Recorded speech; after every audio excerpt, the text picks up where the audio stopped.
All right, let's dive into one of the most intense and honestly fascinating stories from the ancient world, the Book of Ezekiel.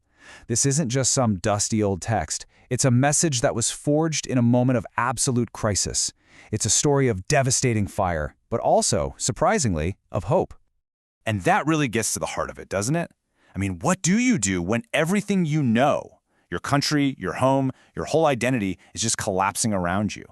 That's the reality that sparked the prophecies we're about to get into. So to really get a handle on the prophet, we've got to understand his world first. And let me tell you, his world was one of complete and utter chaos. This was an age of clashing empires, where these huge superpowers were battling it out, and the smaller nations, well, they were just getting crushed in between. Yeah, the entire old order was just falling apart. The Assyrian Empire, which had been the big bully on the block for centuries, was getting weaker, and that created this massive power vacuum. So into that gap stepped these new, hungry empires, especially the Babylonians. And suddenly, everybody is scrambling just to survive. And what's so wild is just how fast all of this happened. For perspective, Assyria had wiped out the northern kingdom of Israel way back in 722 BC. They were the undisputed champs. But by 612, Assyria's own capital city, Nineveh, gets sacked by the Babylonians. A few years after that, Egypt jumps into the fray. And then comes the final showdown in 605 BC, when Babylon, under the famous Nebuchadnezzar, crushes Egypt. Just like that, the game has completely changed. Babylon is the new superpower. So where does that leave the little kingdom of Judah? Well, in a really bad spot. They are literally caught between a rock and a hard place, stuck between the ambitions of Egypt and the unstoppable force of this new Babylonian empire. And in this high-stakes game of geopolitical chess, Judah's leaders just kept making one disastrous move after another. Now, from the prophet's point of view, these weren't just political blunders. They were signs of a much deeper problem, a nation that had kind of lost its way. And their constant rebellions, they were about to prove catastrophic. And you can see this terrible pattern, this cycle of just shooting themselves in the foot. First, you've got King Jehoiakim, who tries to play both sides and then rebels. Nebuchadnezzar's response is swift. He comes and sacks Jerusalem in 597 BC. You'd think they'd learn their lesson, right? Nope. Nebuchadnezzar puts a puppet king, Zedekiah, on the throne, and a few years later, he does the exact same thing. He rebels too. And here's the thing. This wasn't just some political shuffle. We're talking about a real human cost. After that first failed rebellion in 597 BC, about 10,000 people, the best and the brightest, the priests, the artisans, the leaders of society, were rounded up and forced to march into exile in Babylon. So after that second rebellion by King Zedekiah, the Babylonians were just done. They'd had it. In 586 BC, they came back, and this time, there was no mercy. The walls of Jerusalem were torn down, the city was looted, and the sacred temple, the very center of their faith and their identity as a people, was burned to the ground. It was over.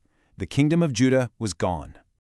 And it's right in the middle of this national catastrophe, speaking from a foreign land as a captive, that a new voice emerges. And that voice belongs to a man named Ezekiel.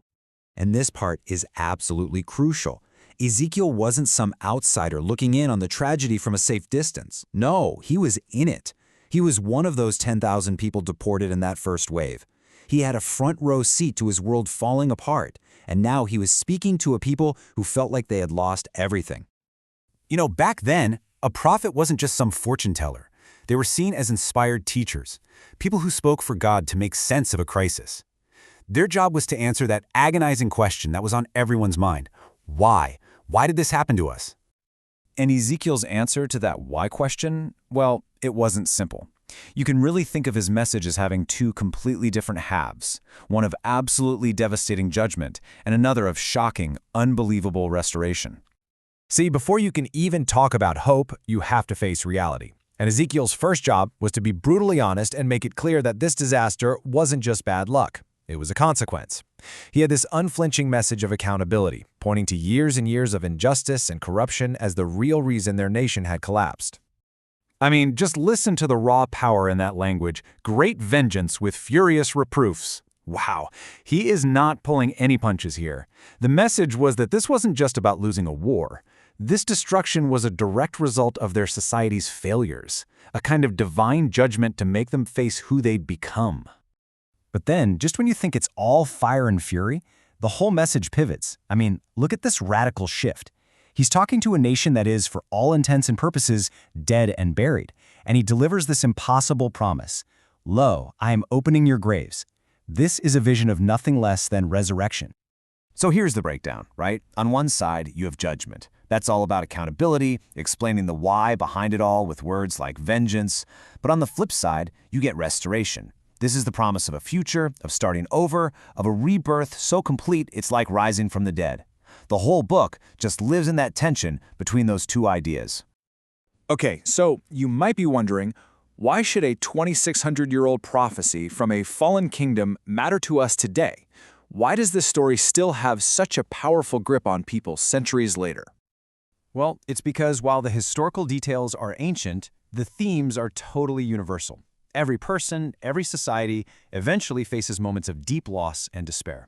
Ezekiel's story is this incredible exploration of how you can grapple with that loss, find a way to be resilient, and somehow find hope for a future that seems completely impossible. So if we boil it all down, what are the big takeaways? First, history isn't random. It's shaped by the choices that nations make, for good or for ill.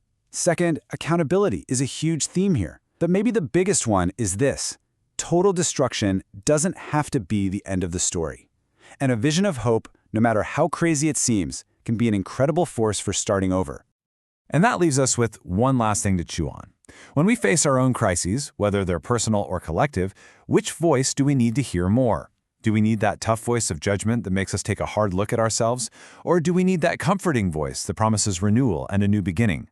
Or maybe, just like in the book of Ezekiel, the truth is that we desperately need both.